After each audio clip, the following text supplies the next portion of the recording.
Here is a 2024 BMW X5 m60i in mineral white metallic over cognac sensifin interior. This has a updated LCI. And what does that entail? I'm Anthony from Hawkeye Rides, and I'm going to start off with explaining the details of the full changes from the exterior going into the interior, seeing if there's a difference in the drive because this is a carryover for performance, unlike the X5, which you would get the same performance numbers as the X7. Starting with the M-Spec bumpers, it's going to be more aggressive, more boxy, gloss black surrounding all of the air intakes, going into the matte black surroundings for the kidney grille. And I like that they've altered the touch to this because it gives more of an athletic appearance that brushes into the sleek, longer LED headlamps and daytime runnings, keeping a 50.4, 49.6 weight distribution with the same stance as an X7. And what I like about this is if you don't want a third row and you like the styling of the X7, you can get that with a 2-row, same clearance at 8 inches. But because this is the M60, standard 2-axle air suspension, upgraded 22-inch multi-spoke M wheels. Because we have the M Sport Pro package, blue brake calipers, M brakes, 4 pistons in the front, and they're back in the performance of the 4.4 liter V8 twin turbo, 523 horsepower with 553 pound-feet of torque. That's paired to an 8-speed ZF automatic transmission. It will achieve 17 mpgs to the city and 22 mpgs for the highway, reaching 60 at 4.1 seconds. M-Spec side view mirrors, curb weight 5,355 pounds. The X5 can tow up to 7,200 pounds and a payload over 1,100 pounds. Not only is it one of the most dynamic vehicles in class, but it ticks the box for an everyday use. New 3-dimensional LED tail lamps. The gloss black comes around the lower roof spoiler and on the lower exit, getting the gloss black that's going to surround the quad exhaust tips, keeping the dynamic proportion even into the rear.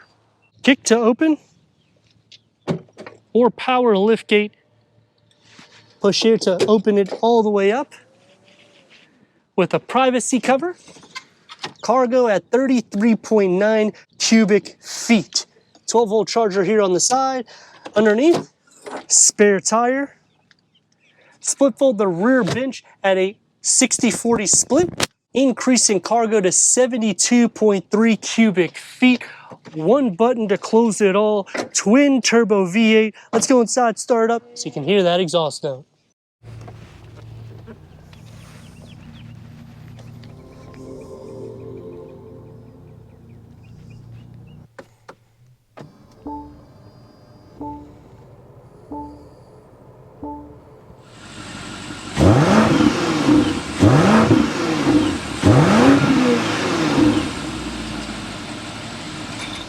Way power seat adjustment, heated, ventilated, massage front seats, memory for the driver and passenger.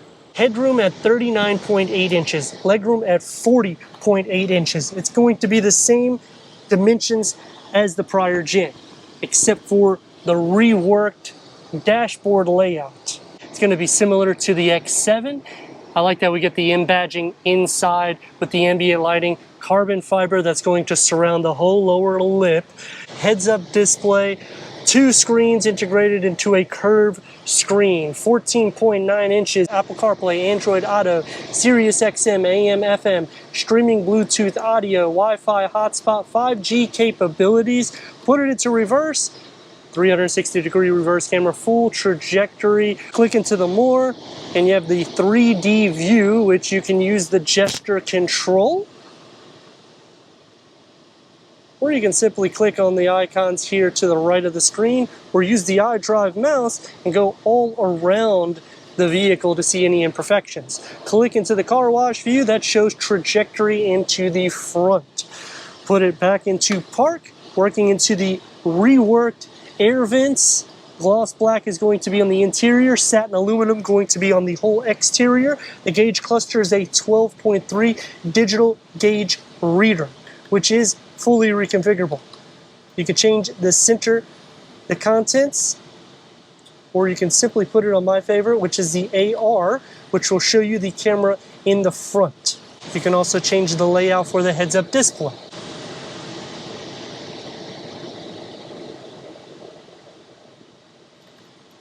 And the whole configuration in the gauge cluster.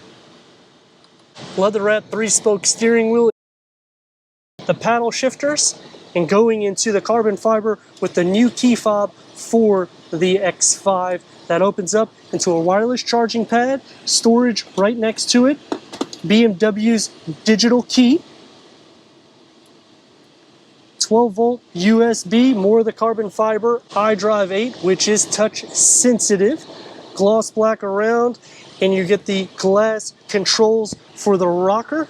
Open up inside, it's a deep storage pocket with a USB port. It's going to be soft to touch. Harman Kardon upgraded sound system. The door panel is going to be more of a everyday material. Massage seats right here in the front. One touch up and down for the windows. Ambient lighting that runs into the carbon fiber, and a long, deep storage pocket with a pano moonroof that goes to the back seat. For the back seat, headroom is no issue at all at 6'3". Legroom is over 37 inches.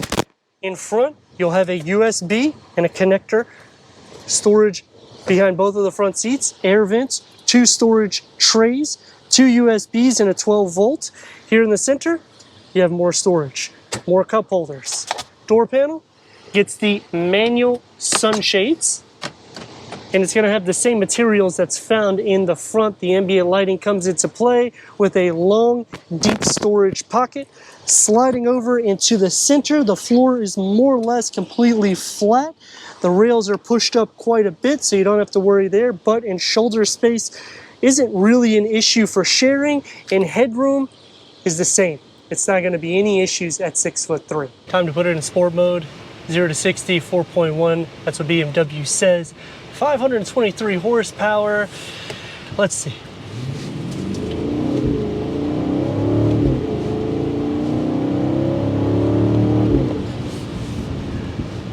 She's quick. That exhaust note filters in, and the sound deadening is very quiet. A near 50-50 weight distribution, which I know you guys probably getting tired of me saying it, but that means you can do cornering, and I love cornering. So look at this. Look at that. Look at that exit. It's such a thrill that you can go a lot quicker on the corners, and this is an SUV that has over 5,500 pounds curb weight. So I get it, it's a roundabout, because I've had people say that in the comments. I'm just stressing that, look, I'm staying planted. It's not the fact that it's a roundabout, it's the fact that you can corner with this vehicle, and it's an SUV. It's not gonna flip over with 22-inch upgraded wheels. Is it exciting? Yeah. BMW gives that fun to drive factor, which people crave. I understand the price is right at almost $100,000.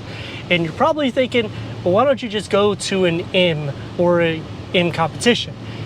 Well, this is basically a detuned M engine. So you can do some of that configuration here and increase the horsepower 60 to 80, if not more, just for maybe $800-900. So that's what the savings gets you. Around 15 to 20 grand of savings with performance. That's gonna take me to some pros and cons.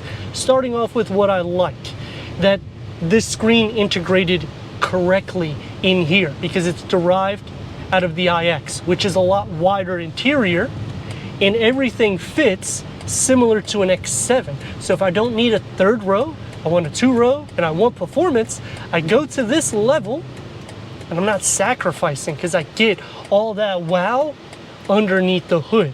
Some other nice things is the fact that you can fit 3 adults in the back seat, and you still have over 33 cubic feet of cargo capacity. Towing can go up to 7,200 pounds on the standard X5. We're gonna get back to that after this.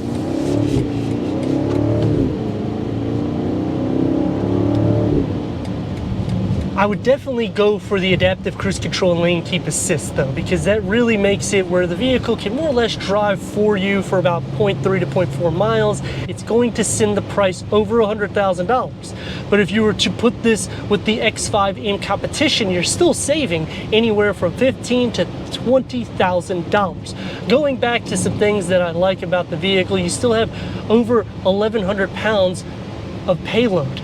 And this is a performance vehicle. BMW is just modest when they say 4.1. Some other pros about the vehicle, the door panels are huge in the sense of storage capacity. So yet again, not needing a third row, this is going to fill in that void. Things that I dislike right off the bat, they did not increase any performance in the m60i, which they increased the performance when you get to the plug-in hybrid.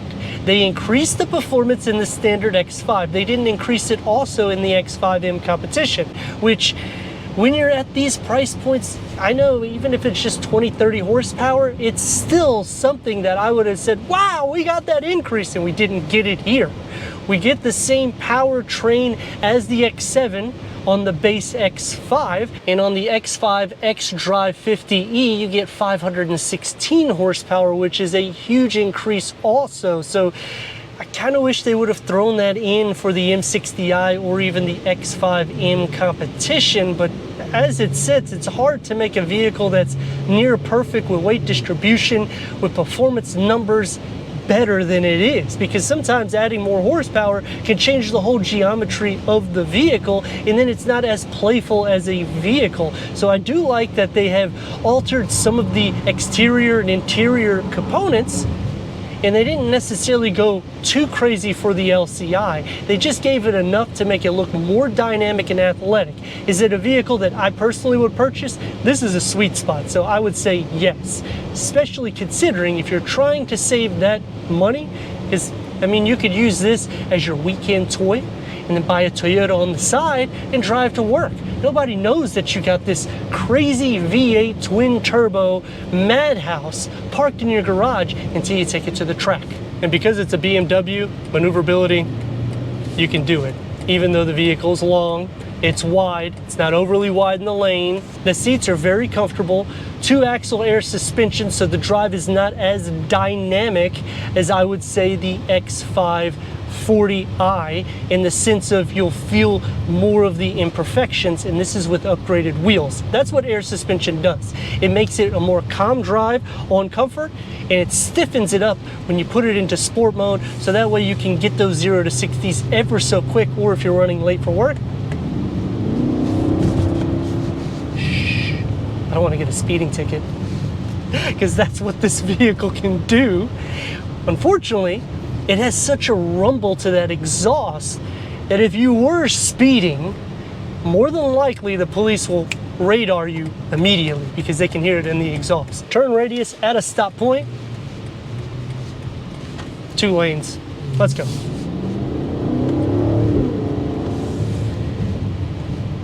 I mean, it's an everyday vehicle. Performance when you need it to be. Smile on your face is when you're gonna come in this vehicle every single time you push the gas pedal. I think that BMW does a phenomenal job with performance and dynamics. Is it the best? Well, let me know what you think in the comments. And if you're new to the channel, consider subscribing. Check out the next video, merchandise website, leave a comment and a like. And I'd like to thank BMW of Wesley Chapel for giving us this 2024 BMW X5 m60i for our car review.